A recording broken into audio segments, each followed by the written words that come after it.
কি কলে পইড়াই আমার জান্না পুষে যারে পিঠা চোরা রে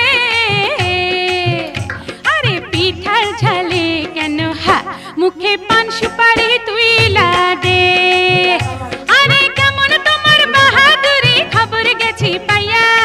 একটা পিঠা খাইয়া তুমি গেছো কাহিল হইয়া আপা পিঠা রে তোরে খাইতে গিয়া আমার মুখটা সইলা গেছে রে